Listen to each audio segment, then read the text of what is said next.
The Catholics of Oz is brought to you by the Star Quest Production Network and is made possible by our many generous patrons. If you'd like to support the podcast, please visit sqpn.com/give. You're listening to episode 63 of The Catholics of Oz.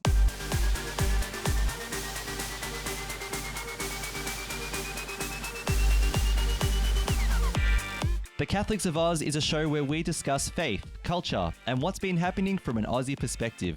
Whether it's synods or science, apostolates and apps, providence or productivity, you can hear it right now on The Catholics of Oz. Hello, I'm Lindsay Sands, and thank you for joining us for episode 63 of The Catholics of Oz. I hope you're well, wherever you are. I'm in Victoria with Lino Sabol, who I'll introduce in a moment, and we're a little bit locked down at the moment. So Lino Sabol, locked down but not forgotten. How are you going today? I'm doing well, Lindsay. So far, so good. Oh my goodness me. Wow. What is this, week 87 now? No, I think it is. I don't know. I think on the news will say, was it, we've been in 200 days of lockdown? When you combine them in when you add it all together. Add it all together with that, you know, well, I can only imagine, if we were 200 days lockdown, whoa. Yeah. Wow. Yeah, but I'm doing okay. I'm doing okay. Good. Mm-hmm. Yes, I'm doing okay as well. I think things get a little bit busier work-wise for me anyway, because I'm working from home as a teacher. And man, it's so easy to fall behind when you're working from home. There's so many other things happening at home. I can only understand, Liz. Yeah. For me, it's just so far it's just normal. Yes. Just going back and working back and forth, but we still haven't done our split shifts like what I explained last year. Last year. Yeah. Oh my goodness me. Yes. Last year I was talking about it.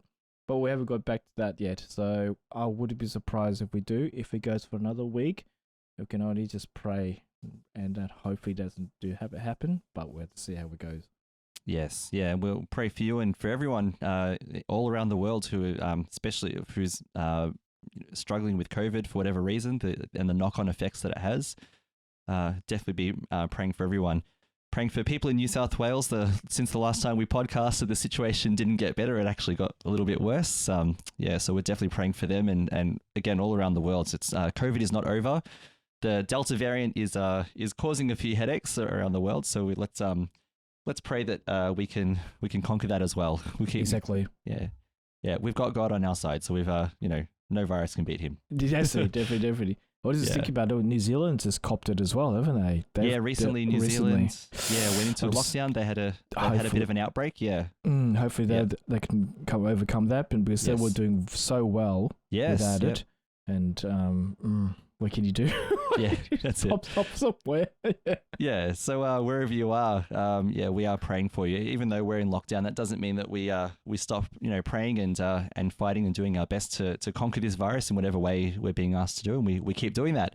Who knows now? This is at time of recording. This is sort of late-ish August, getting towards late August. So by the time this podcast comes out, I hope to tell you that we're out of lockdown.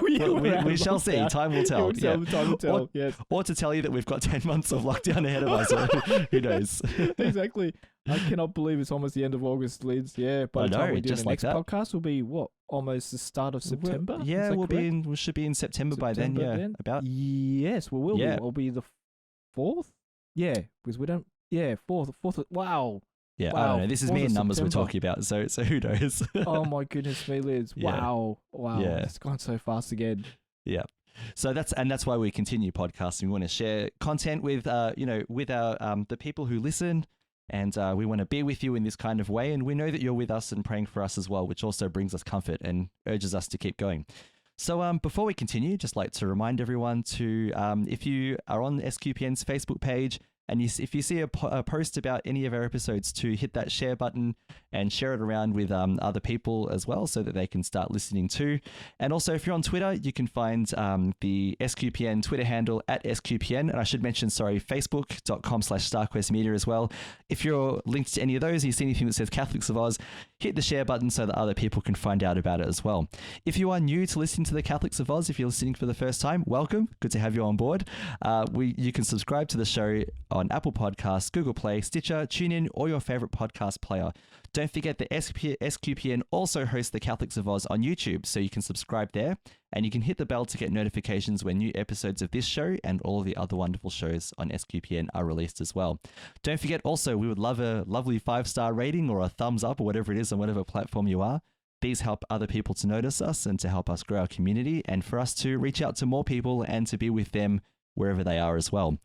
Lino, we should also mention that Caroline is away today, so she's taking this one off for Caroline reasons. Yes. So she needed to take this episode off. So it's up to you and me. So quality may vary depending on your region. I'll just say that. Yes, definitely. Especially the science sections. We totally apologize for the listeners. We will try our best. Yes, we do. We got this. Yeah, we got this. The science section will be fine because we're talking about dinosaurs. So I think we're good. That's right. That's what it will be called. Let's Science with Lindsay and Friends. Lindsay and Friend. Friend. Yeah. Sorry. Yes. Singular. Yes. Sorry. Yeah. Singular. That's all right. So we'll roll on. So I think we've decided today we'll keep it a bit casual as well. So just for our own sake. So when we keep the episodes casual, it means we can do just that little bit less of preparation, and it means because of the busyness that lockdown adds to our lives, it just makes it which is why we do that. So a couple of less jingles, but still great content. So let's roll on with some content. Cool. The first one, Lino, you and I discovered this. Well, I sent it to you this morning, but this is something that we hadn't known about. Is that there is actually a Marian shrine in Melbourne. It's dedicated to Our Lady of Lourdes. And it's in Melbourne, and it's the 80th anniversary of this shrine, and we had no idea that it even existed. We never. Oh, yeah. Wow. Yeah, and we thought because last weekend, now when you're listening to this podcast, it'll be about 3 weeks ago, but last weekend was actually the Feast of the Assumption of the Blessed Virgin Mary. So we thought, some Mary content would be really, really good. So I thought I'd just highlight very quickly, Lino, some things about this shrine.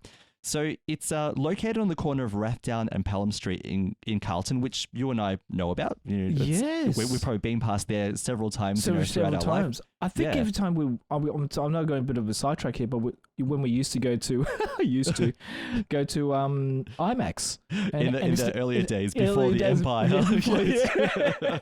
We used to go to IMAX with your family, your dad and your friends from work, and with your wife, and we had Bernadette came with us, and a few other friends came with us. We all just oh my goodness, I'm about tearing up. Lockdown. Remember we used to go to IMAX, the third largest screen in the Southern Hemisphere. They used to say all the time. Yes. Yeah, we used to go there, and we used to go down to Carlton and around that area, Rathdown and Pelham. I was thinking, Melbourne Museum. Yep. Melbourne Museum. Never knew there was a shrine to Our Lady of Lourdes. Wow. Yeah. Now there's a reason for this, which I'll get into in a moment. Yeah. So which we also discovered later on as well. So this shrine, it's a grotto, and there are photos of it. I've got an article here that I'll share that people can have a look at if they'd like to check the link out. For many years, it was a pilgrimage destination, and it was the backdrop for photos that immortalized the most important moments of Italian families. Weddings, baptisms, communities, confirmations, and birthdays. And it says here, even the school children of former annexed St. George's School posed year after year in front of the cave in their uniforms or sports clothing. So it was built by the Italian community. They donated everything for the materials to be built here. So with the dispersion of the Italian community of Carlton towards other suburbs, so that they spread out, and the closure of the school eventually, the centralizing force of the Madonna in her niche dug in the cave has gradually lost its intensity. These days, it can actually only be visited, and this is why we didn't know about it, can only be visited by appointment. It's part of Corpus Christi College, which is the seminary in Melbourne. So the original Bluestone Church of St. George's Parish is now that seminary, and St. George's was eventually renamed Sacred Heart Church. So it does exist, but you have to go by appointment. And now that I know about it, and once our lives are free again, I think a Catholics of Oz appointment would be great, wouldn't it? To go have a look. Of course. That's awesome, man. Yeah. We definitely have to go there. Well, Wow. Yeah. Now, so they had the 10th anniversary, the 70th anniversary 10 years ago of the construction. And Amelia Dozzi participated in the commemoration organized by Corpus Christi College. And she said it was a very heartfelt event, starting with Mass in the church, followed by the blessing of the grotto and refreshments in the seminary. Father Stanley, who was who is the rector, I think, of Corpus Christi, I think it was very interested in knowing all of us descendants of those who had contributed to the construction of the cave. And so her parents and grandparents, together with many other families of Friulian origin, then residing in Carlton, played an important role. So a lot of Italians from Friuli, which is a region, from my understanding, in northern Italy, a lot of their families were around this place in Carlton at the time. So it says, at the time, there were about 280 Italian families in Carlton in those years. At least a quarter of these had emigrated from Friuli. Most of the men worked in construction and used the traditions and experiences acquired in Italy to contribute to urban development and the suburban area of Melbourne, which is also pretty awesome. Pretty awesome, yeah. Yeah. So in the 1930s, Archbishop Daniel Mannix invited Father Ugo Madotti, who was a Jesuit, also from Friuli, Italy, to lead the parish of St. George's, Carlton, and support the growing Italian population. He is known for the unmatched dedication with which he assisted Italian families in the very difficult and turbulent years of the Depression and then the Second World War. The cave remains a tangible trace of his civil and spiritual commitment, as it was Father Madotti who mobilized locals to create the grotto as a sign of faith and solidarity with all Italian believers and Australians. And so it was said here that all the material used in the construction of the work had been donated by the community, and the work was on a voluntary basis, most of which was carried out by Friulian families such as Dozzi Miotti, Mongiat, Rangat, Rigotto, Romanin. I apologize so much for hacking up those Italian surnames. So, lots of Italians are just like swearing at me from the other side. I apologize. I'm in big trouble there, sorry. Yeah. However, the thing is, this was the love of the Italian people for the Virgin Mary that brought this about, and it became a beautiful shrine for their community at the time.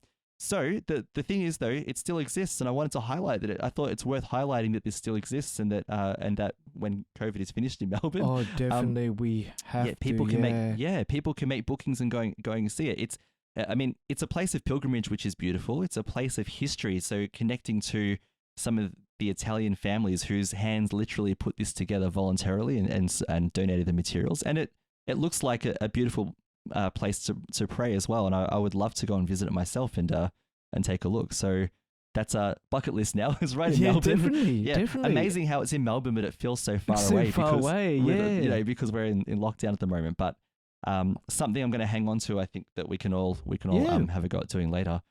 Yeah, well, you look at it, Lindsay. I look at the pictures and I think, is that in Melbourne? I was like, yeah, it was really well built, and it looks like it's part of the it's like part of actually the actual grotto. Yes, the one in France. Is it France? Yeah, France. Lourdes. Yeah, that's right, Lourdes. France. Yeah, and it looks like it doesn't look man-made in a sense. It looks it looks man-made together. You know what I mean? Yeah. Man-made, and also it looks awesome. It looks like it's just right there. If you guys have to look at the picture, you just think, no, that's not just man-made. No, it's just all well done. You think you're in Lourdes by looking at it, yeah. Oh, definitely. Yeah, and actually, Caroline has been there, so it'd be good to. She was. Oh, Lord. Yeah, so maybe next episode we'll ask her Lourdes to do a comparison. Carlton? Oh, but yeah, okay. Yeah, no, she's been to not to Carlton, to Lourdes. Yeah. Oh, that's another one. Yeah, so she'd be a good person to ask about it. Now, Lino, just very quickly, because where possible, I think it's good to visit Marian shrines, because we've always emphasized that the key thing about Mary and about the saints and all the other content that we've looked at is that it points to Jesus. It reminds us of the centrality of Jesus. Now, I don't like to sound like I'm bragging when I talk about going to Jerusalem, but I did have a special moment. I went to the Church of the Dormition. Now, Dormition means like falling asleep.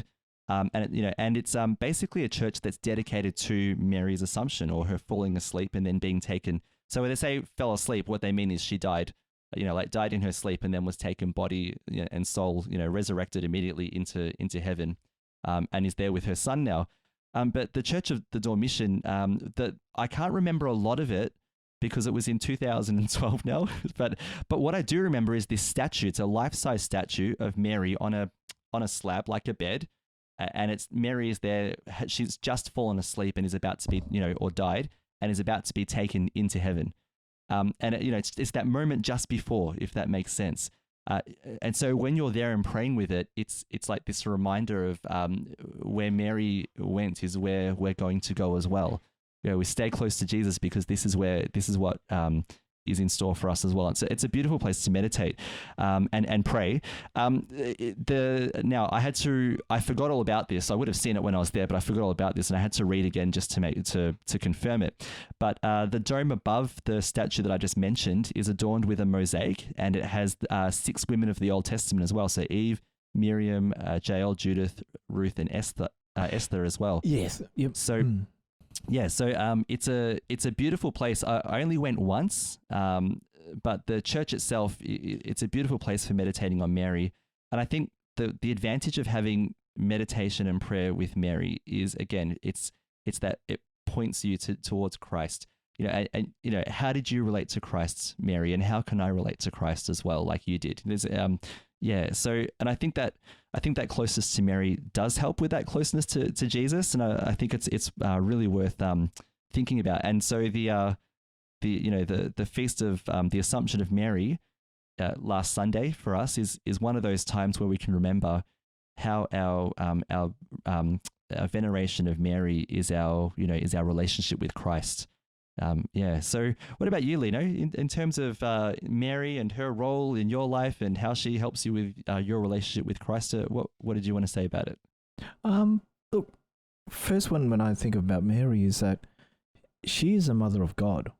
She bore a son called Jesus, and you can imagine that she had the responsibility of looking after him, raising him, Of course, we don't have earlier books of his childhood, of Jesus' childhood. I'm not going to say they're going to do what they do in all these movies. Let's go to the origins of Jesus. Oh, yeah, it's still prequel. Prequel from the start, from the birth of Jesus and from the day, when he was a baby and all that stuff, Yeah. But I can only imagine her as, just like a mother. And that's what I see when I think about Mary. She looked after Jesus. She, guided him like our mothers did to us. I wouldn't be surprised she was shouting at him, Jesus, don't touch that. Clean your room. Clean your room. How come you got lost in the temple for 3 days? Exactly. We're looking for you. Yeah. Exactly. Yeah. And that's what I mean. That Joseph and Mary were very worried when he disappeared. Where is Jesus? And Jesus was in the temple, and just like every mother would be worried about their child. Absolutely. And I see that, and one thing that we have totally in our Catholic faith is that we have Mother Mary. I apologize if I'm maybe sounding bad against other denominations and other faiths and everything, but we have Mary. And when we say we adore Mary and we pray to Mother Mary, then they definitely know that we're Catholic. Yes, true. And other faiths do have their other parts of their faith that we know that they're Hindus and Muslims and everything like that. But when and the same with us, when we say we pray and we love Mother Mary, then they know we're Catholic. It's a good point because I guess Mary, amongst the Catholic and the Orthodox churches, Mary is a distinct figure that does identify you as Catholic. And actually, I haven't thought about that. That's a great meditation because it's how do I relate to Jesus through his mother, and it's something that's distinct about us. And you can see how a grotto in Melbourne, like we just talked about, that these things can help us in many ways to find Jesus through the people who were closest to him. And who are close to him right now as well. Exactly. Yeah. Exactly. So being part of that big family of the church. Yeah. Oh, that's great, Lino. Yeah. Yeah. Mm-hmm. I'm going to shift topic a little bit now. So continuing with this theme of some faith content. Now, after last episode, which was towards the very conclusion of the Olympics in Tokyo, we talked about Catholics, Christians who were there and who were pretty open about their faith and talking about it. Now, the Paralympics is just about to start now. So it would have started by the time this episode is released. Exactly. But it is starting, is it? Yeah. Yep. Yeah, Had the so opening ceremony last night, or was it for Australia? I don't know. It's starting on the 24th of August. Well, okay, but way too. So still a couple of days to go. A couple of days to go. Yep. Okay. Yeah, about 3 days left. Yeah. But there are Paralympians who are going, who identify strongly with their Christian faith. Now, normally these stories start to emerge as the Olympics progress, as it finishes. So I don't have a comprehensive list yet because we'll find out more about them as we go. But I was able to find two. So I just wanted to very quickly highlight two Catholics, or at least one Catholic and one who's connected to Catholic education, one from the United States and one from Australia. So the first one, and I love the sport that I would get destroyed in the sport that he's in, I think. But he's a recent Catholic convert. His name is Matt Simpson, and he talks about his faith, how it inspires him on and off the court. So he said the following. He said, where did it go? Here we are. So he was born, with a severely impaired vision, and he'll be taking part in his second Paralympic Games in a game specifically designed for the visually impaired, and it's called goalball. Okay? So, now the game is a cross between dodgeball and handball, and it relies on hand-ear coordination, which is why I would lose very badly. But it has a history. It's really interesting. It was developed around World War II or after World War II to help veterans in rehabilitation programs. However, it became a sport and it proved popular ever since. According to the article that I've got here. So the way it's played is this. Players rely solely on the sound of different bells within the nearly 3 pounds ball to be able to judge where it is and either block it with their bodies or hit it into the opposing team's goal. So they've got a large ball which has bells in it, and you have to listen. So you've got to listen for where it is. So if you're defending, or if you're a goalie, you've got to listen and follow the sound to be able to block with your body or your hands. But if you're attacking, if you're trying to score, you've also got to see where it is, listen for where it is, take it up, and then you've got to sort of, work out where the goals are and then hit it into the goal as much as well as you possibly can. Exactly. Yeah. Wow. Yeah. Now the ball can travel up to 50 miles per hour. So you don't want to be in the way unprotected. No, that's very fast. Yeah, the teams are 3 per side. So it says here they have to keep their wits about them. So he said, when you realize just how hard the ball, how hard that ball is, and how fast it's going, it is an extremely physical sport. It's a rough game for sure, he said. So he is also a law associate as well. And what he's hoping to do by his presence at the Paralympics is to challenge the assumptions people make about those living with disabilities. So according to a report in Reuters, that's what it says. He also wants to use his position on the Olympic team to highlight the importance of getting an education as well. So he's got a couple of goals there. As a person with a disability, he said, I'm keenly aware of the fact that my greatest asset is my mind. Many times I'm at a disadvantage. I'm blind and I deal with various limitations. But education is the easiest way to maximize my advantages. He also said being able to recognize that I need help, both in a blindness sense and also in a salvific sense, but also recognizing that God has prepared and equipped me exactly as he saw fit, and that being contrite or kind of backing down because I'm disabled is not what God wants of me. And then the last quote I've got here is that as a faithful Christian, I want to love people in their wrongness, even as I am so blessed to be reliant on the generosity of others. There's not a day that goes by that I'm not in a situation where I need assistance of someone else. But that's just the reality of blindness, but also, of course, of life. So there's a lot of wisdom in his words, and I was actually really inspired by his story when I was reading about it as well. He dedicates, he's got a strong devotion since his becoming part of the church to St. Newman, St. Thomas More, because he's a lawyer, or St. Sebastian because of his sport. So he's got a great story. And I'll be looking forward to seeing, even though he's an American, and we might be competing against him, but but interested to follow his journey through the Olympics as well. Yeah, definitely, man, definitely. Yep. Yeah, and I think there were a number of teams. I think there were how many? 11 teams or 12 teams. But he said at least 6 of them have a really good chance of winning, so anyone could win this one. It's quite open. Yeah. Wow. Yeah. So wow. Yeah, that's one. And then I've got another one. Now this one is really interesting. This is a young man of the age of 16 from Australia who goes to a Catholic school in Sydney, and he has cerebral palsy, and he is going to be competing in the swimming. So his name is Alex Tuckfield. He's from St. Patrick's College, Sutherland in New South Wales.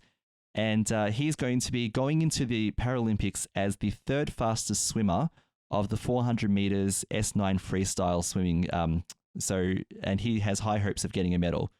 So we have high hopes for him as well. So yeah, so he's very very strong about his swimming. He said that his friends at school didn't realize that he had a disability. They were really surprised when he told them. Yeah. So one of the symptoms of his cerebral palsy is that the right side of his body is very weak. So he's got limited strength in the right side of his body. Yeah, that's what how he described it. Yeah. Yep. Yeah. So it's very interesting. Here we are. We have a student from a Catholic school that's going to the Olympics as well, and I'm sure more stories will come up as well. But I'm looking forward to hearing about again how the Paralympics can also be a sign of faith, just like we said that the Olympics were as well. Definitely. Oh wow. Yeah. So why don't we talk about some science, Lino? Oh. You ready to go? Okay, yep. We can try. Yeah. So let's pull back the curtain a little bit. Caroline, as you know, can't be in this episode. So she sent us some topics. One was about spiders and one was about a dinosaur. and I thought, well, let me think. Which one would I be happy, in the following scenarios, right? A flying dinosaur with a very long, beak and sharp teeth that could eat me whole. Or a spider crawling on my arm. And I went with a dinosaur straight away. I think that's fair, isn't it? I guess so. Yeah. Something smaller. They're talking about something bigger than that. Yes. So or a giant spider. Ooh, Sheila. Yeah. No thanks. No thanks. Yeah. So as you know, Lino, Caroline, last episode in our science topic, she's gone a bit bug crazy. So she's bought a couple of insects that she's caring for as pets. Our other sister Marian has been buying spiders as pets, so she recently bought a couple of tarantulas. They're very small at the moment. What I was about to say. Yeah. Whoa.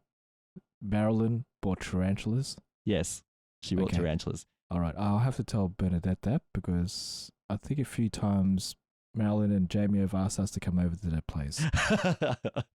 Yeah. Okay. All right. I just have to make a mental note. Make a mental note of that. Yeah. Well, not. Yeah. Oh, hey. Okay. Look, I love them.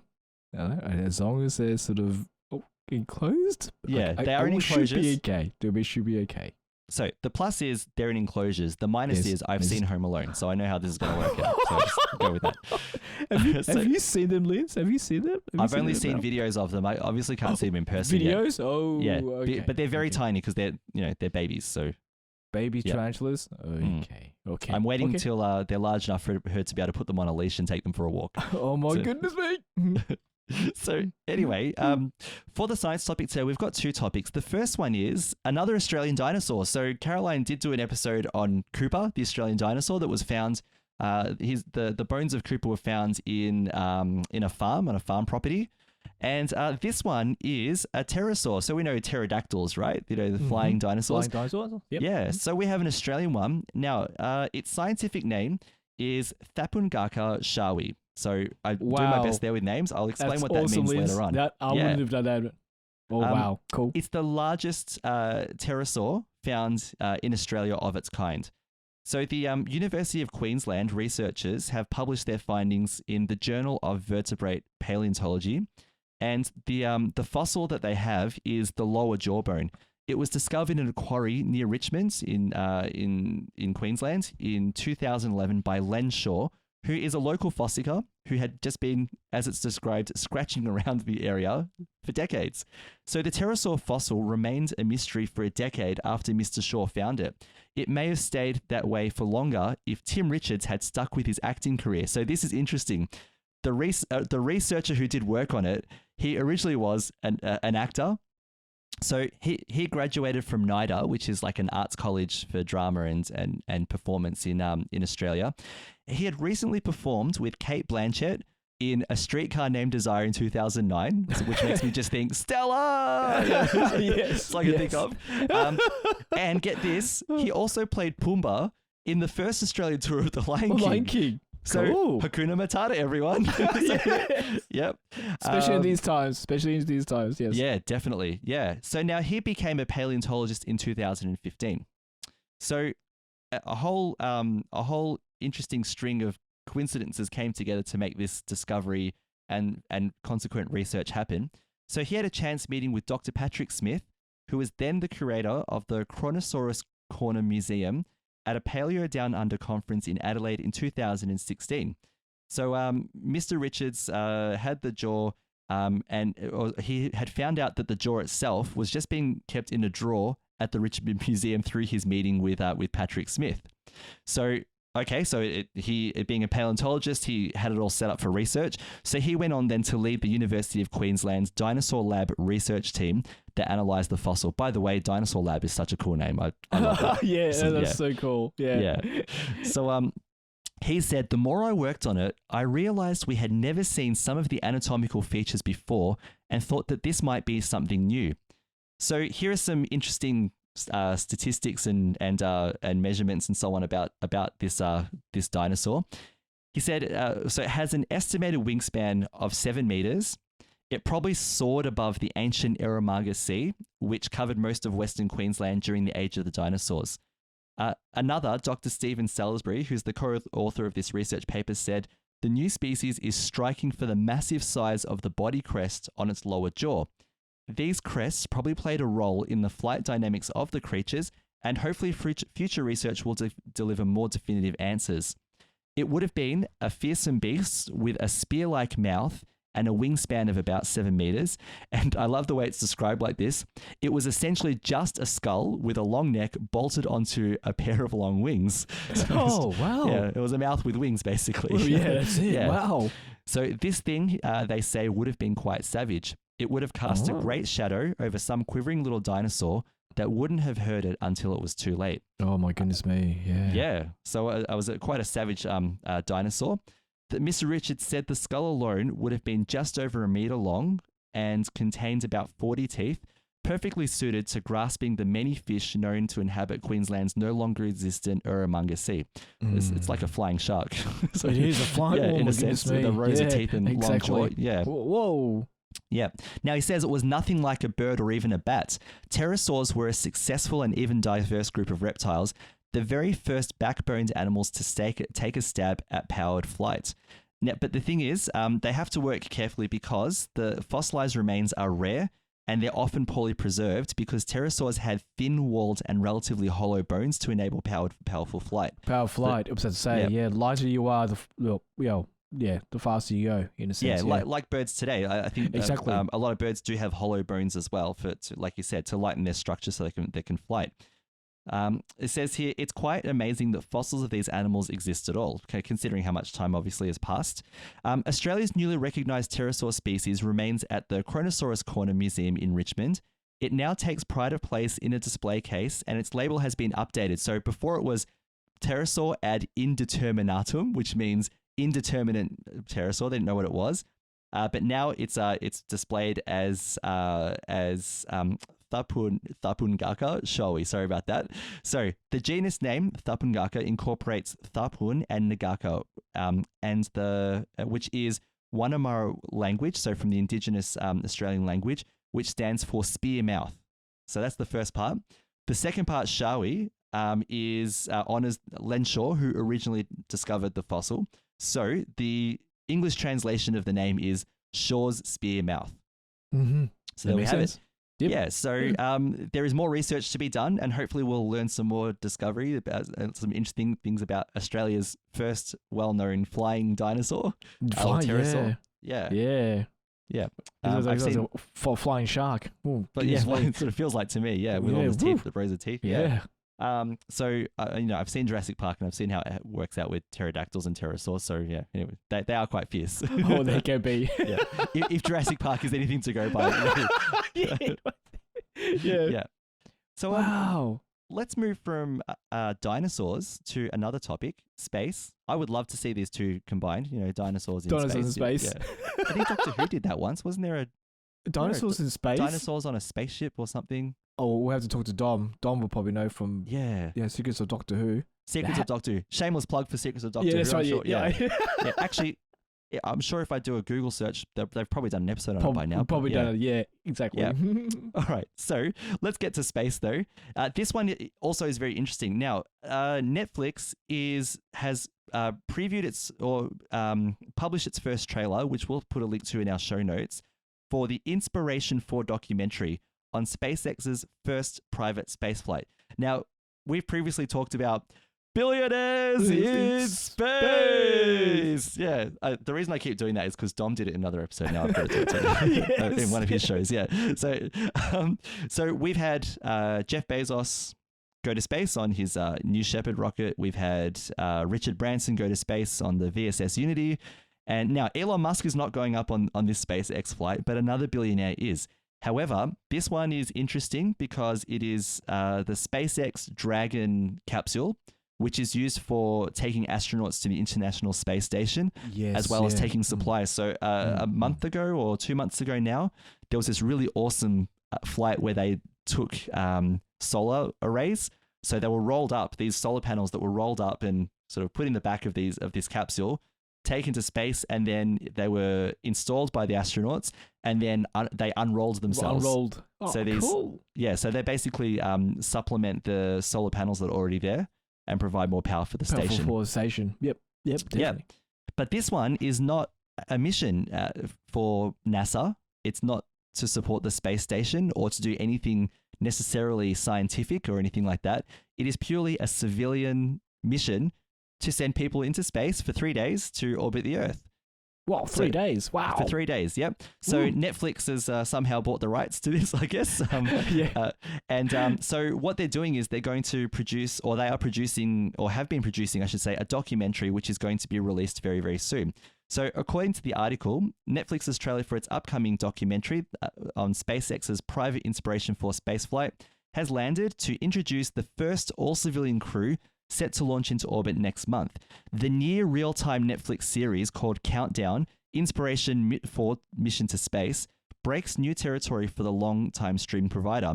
It will air across several episodes, which start on September the 2nd, and it will then attempt to live stream, and I think they're doing this on the YouTube channel, the actual launch on the 15th of September.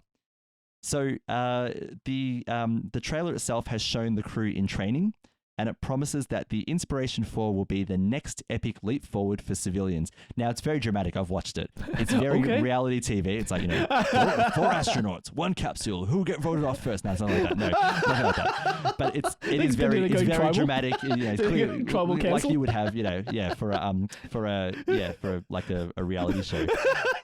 Now, the privately chartered flight plans to fly 4 people on September 15th aboard a SpaceX Dragon capsule, orbiting Earth for 3 days. The crew includes billionaire in space. So the person who financed the whole mission, Jared Isaacman, who's a billionaire, a childhood cancer survivor, Haley Arcano. I hope I've spelt that correctly. So Isaacman invited Haley onto this flight. A data engineer, Chris Sembrowski, and Sean Proctor, who's a geoscientist, science communicator, and an artist. None of them, however, are professional astronauts. Okay. So in the trailer, Netflix paid tribute to the 2 contests of which Sembrowski and Proctor received their seats. There was a competition. One of Isaacman's major goals of the mission is to support St. Jude's Children's Research Hospital. Also Arcano's workplace and the spot where she received her cancer treatments years ago. So there is an important element to this, is that it's raising money for a hospital and Yes. and a lot Yeah. of money. So I think you can follow the amount of money that's been raised so far as well. So Cool. Cool. so credit to them for doing that. Definitely. Now, Lino, Definitely. you'd be interested in this part. The documentary series will be co-produced by Time Studios and is directed by Jason Hare here. I don't know how to say that properly, sorry. Who is the creator of the Michael Jordan series, The Last Dance, which Yes. you did you talked about months ago, I think it was last year on one of our Last episodes year, as well. man. I think it was. Yeah. Yeah, what are we in for? What's his directorial style like? What do you think we'll see in his Yeah, I storytelling? think he'll do well. Yeah, I think he will do well with this. I think Jason will do well. A lot of editing and a lot more interviews. So when he Mhm. interviews a person, he'll interview them straight, and then it's like the documentary's done well. The Last Dance was done very well. I think we talked about it off air. Or a few things that they had to edit out for time constraints and everything. But for this one, I think they'll do very well, as in like I said, the editing side of it, and a lot more. Hopefully, they'll get more of the human side of these. I want to say astronauts. We had this discussion guess they would. before. I guess they would qualify. They Well, we'll see. Yeah, we'll see. Caroline was phone a friend. Yeah. She can Yeah. tell us next episode. Yeah. Yes, yeah. I Yeah. think they'll do well. I think Jason, the producer and director, will do well with the series. Yeah. And I hope all four of them do well in space. Yeah. You know, it's a great step, and I just hope anything goes bad with it as well. You know, I just hope they just keep on going. Absolutely. You know? Yeah. I hope it's not too much drama. You know, so Yes. it's only reality shows got so much drama. No, I'm sorry. There will be drama in the series. Okay. Of course, there will be. Yeah. Okay. Yeah. But All anyway, right. yeah. Okay. Now there's a great photo here of the Inspiration 4 crew. So it'll be in the link that we share in the show notes. As they're experiencing weightlessness in a zero-G flight. So if people want to have a look at that, they can. Now, the other thing is, it's not hinted at in the trailer, but Netflix will also release a hybrid live action animation special for kids and families. And it will be all about, and I love this, it'll be all about how rockets work, how astronauts sleep and eat in space, and other mission facts as well. So this sounds like a great documentary to watch. And I'm sure Caroline will unpack the science of the Inspiration 4 mission at a later date. I've just put that on her now. She doesn't know yet. What did you hear about? Yes. We'll What? message No one's talking about you this? later on. Yeah. Yeah. Heads up, Caroline. Yeah. Guess what? Yeah. All right. So, Lino, why don't we move on to the last part of our show for today? And that is talking about what's been entertaining us. And I might start because I've been watching Star Trek Lower Decks. So so finally, like this year, it's great because it's being aired. So what happens is it airs in the United States first, and then the day after it comes out in Australia, which is great because last year it aired in the United States, and we had to wait months and months and months before it would come out in Australia. Oh, okay. I still managed to watch it before it came out in Australia, but yeah. But anyway, that's true. Yeah, we can do a documentary on that later. Let's move on. Nothing to see here. Moving on. Yes. Yeah.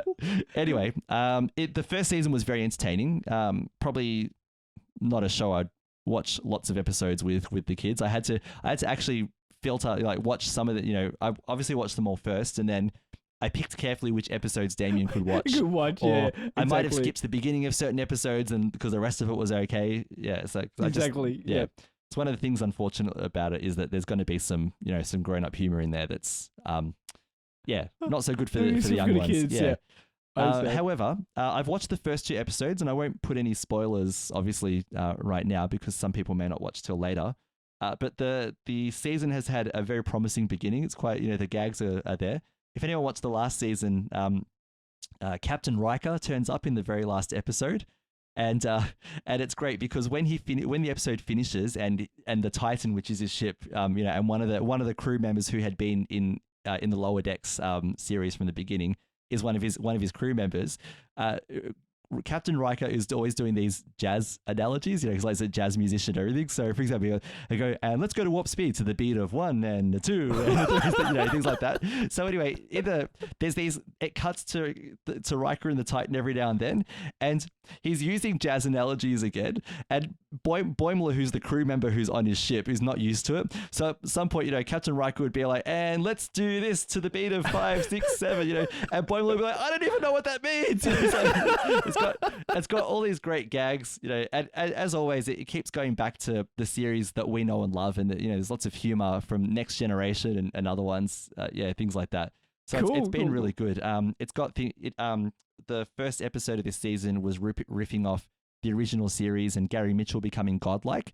So one of the crew members becomes godlike, and it's quite funny how they bring him back. I won't say how, but how they return him. Actually, Secrets of Star Trek. If anyone's interested, they're doing it week by week, so you can listen to Dom and the crew as they talk about it, because they do a really good analysis and nice. Talk about the humor and everything. Side, yep. Yeah. One thing I will say about the second episode that I thought was quite funny is that one of the new characters is a Marian.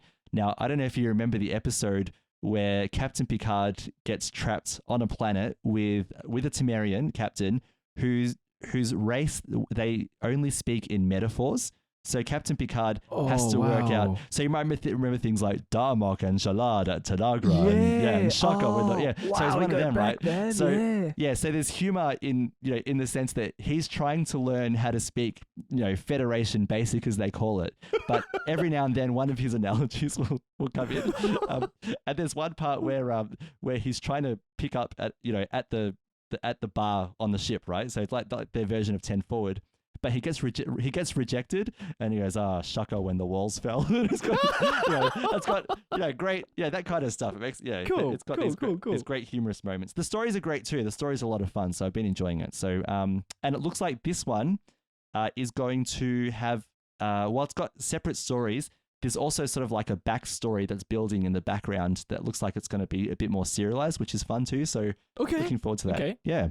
Cool. The other one I wanted to bring up very quickly is an app. So it's not necessarily entertaining, but maybe it is a little bit as well. Now, people have been using it for years, and I've just jumped on to have a go. Because of lockdown, I was looking for something to educate myself a bit more.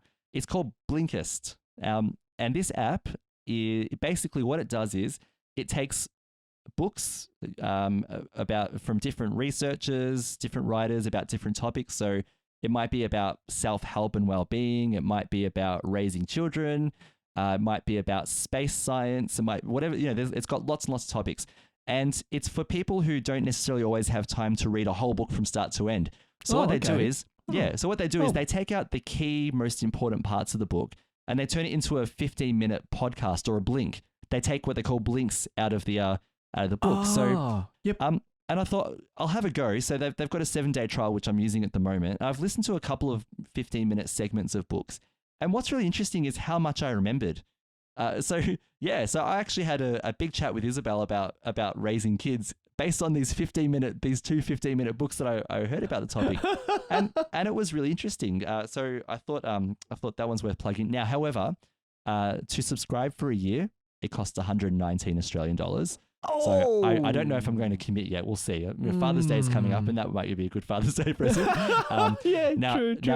To convert that, 119 Australian dollars is probably about $3 American.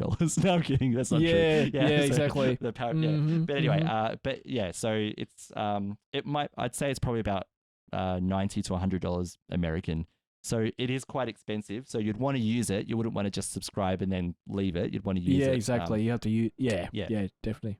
But I listen to podcasts a lot, including from sqpn.com.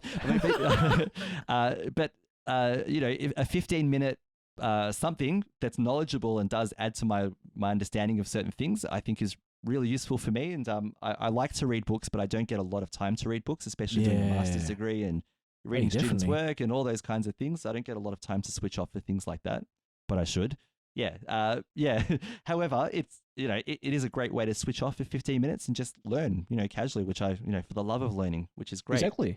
Yeah. Lino, how about you? What's been entertaining you recently? Well, we've finished Superstore. Let me correct that. Let me correct that.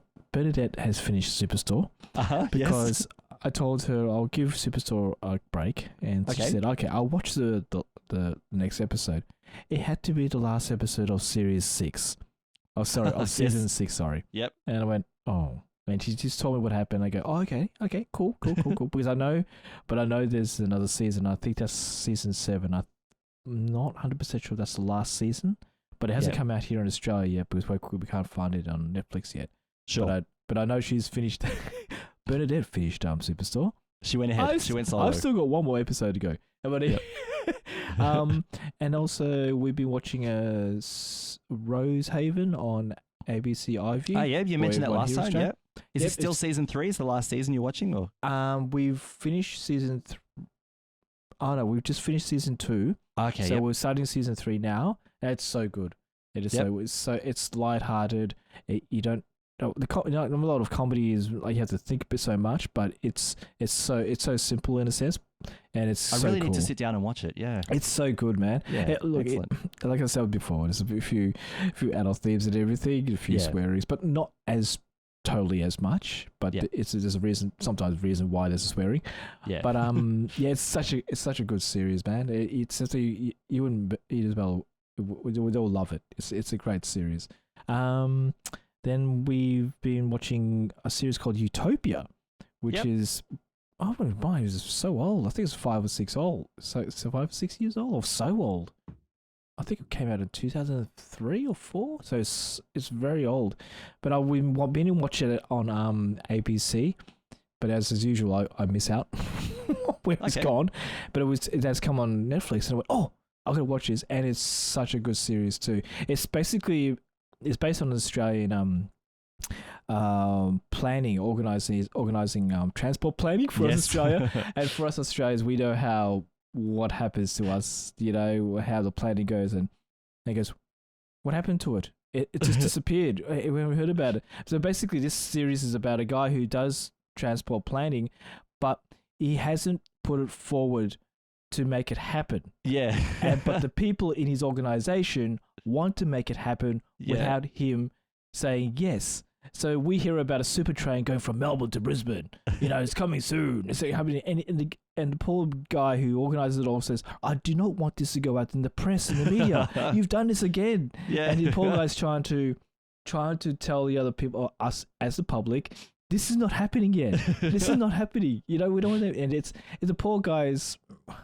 He's trying his best to plan things and make things happen that is reasonable, but his peers and the people around him are either just gossiping amongst each other, trying to put his plan ahead without him knowing, and he's going, "What?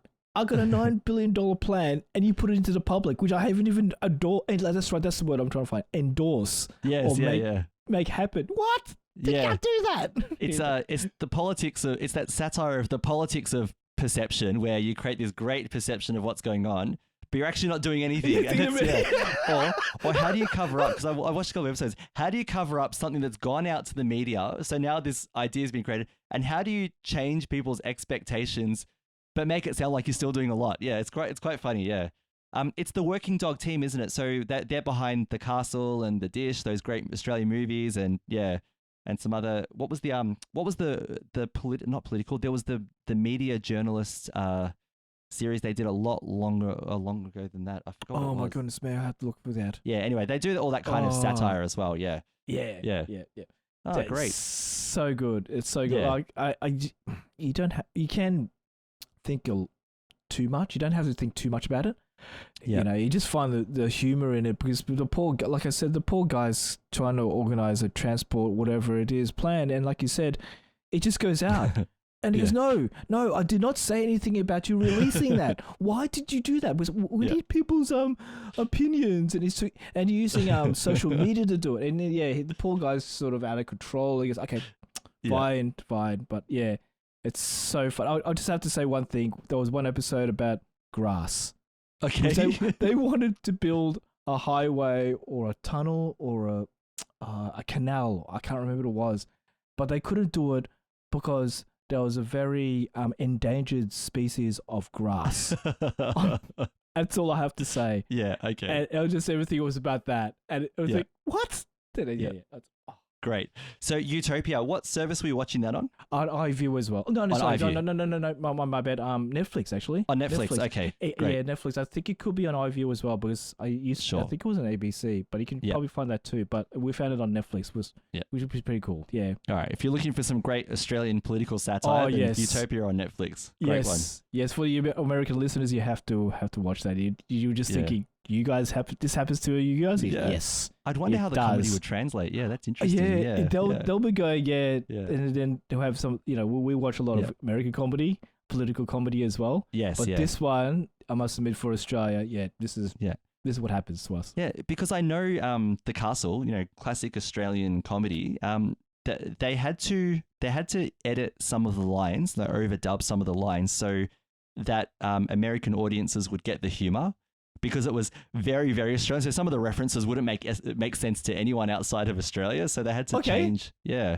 I've never seen or heard what the lines were that they changed, but Anyway, that's interesting. But I'd love to see how Utopia translates. Everyone knows about politics and how there's over delivery and underperformance, and that's so I'm sure this one will be a little bit more universal than The Castle was. Yeah, exactly. Yeah. Great. All right, well, let's finish it up there. We want to thank everyone for joining us for episode 63 of the Catholics of Oz. It means a lot that you listen. We really appreciate it.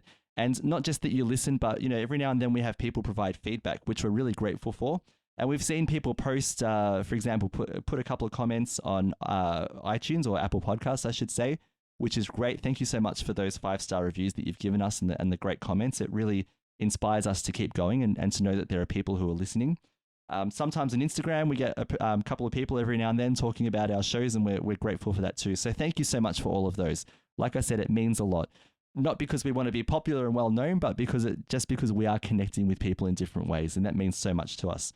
Before we go, I'd like to take a moment to thank patrons as well, the patrons of the network who make it possible for us to create the Catholics of Oz. And today, I would love to thank Eileen G, Hiram G, Todd B, Jared S, and Anthony M. Through their generous donations at sqpn.com/give, they make it possible for the Catholics of Oz and all the other shows on StarQuest to continue. You can join them by visiting sqpn.com/give. And please also remember to pray for us as well, because that, especially now, more than ever, but please pray for us because that's such an important part of keeping the network going as well. Also, we'd like to know your thoughts about what we talked about in today's show. If you watch the Inspiration 4 documentary, tell us your thoughts. Tell us what you think about it. If you've been watching Lower Decks, tell us. Also, tell the team at Secrets of Star Trek, because they need to know more than we do, but tell us your thoughts as well. You can send us feedback by visiting sqpn.com/Oz, and you can find the show notes from today's episode there as well. And while you're on the SQPN website, you can also sign up to the Insiders Club newsletter and get updates on your favorite show at sqpn.com/about/newsletter. Or if you're a North American listener, you can join that mailing list by texting StarQuest to 66866. That's StarQuest to 66866. That's never going to get old. Doing so that. Cool. So cool. Yeah. And you can also visit us at the SQPN Facebook page at facebook.com/StarQuestMedia. And also, I'm advertising a lot today. However, we have our own Catholics of Oz Facebook page. The last post that was there was Caroline putting some photos of her bugs, so to show what we talked about last episode. So please, you are welcome to join us there at facebook.com/Catholics of Oz, spelt OZ, and talk about our latest episodes there. We can also be reached by email at catholicsofoz@sqpn.com. Lino, thanks so much for teaming up with me and being on the show today. It's been awesome, Lindsay. I'd just like to say, let's say a little prayer for everyone here in Australia. Hopefully we'll be out of lockdown and everything sort of slowly goes down. But, we can only just pray and hope and stay safe, everyone. And keep in contact with your family and friends always, okay? All right, Absolutely. Take care.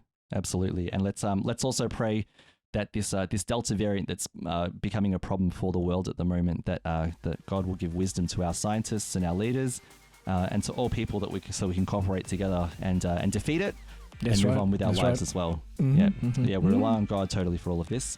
So once again, I'm Lindsay Sand, and thank you so much for listening to episode 63 of the Catholics of Oz on StarQuest.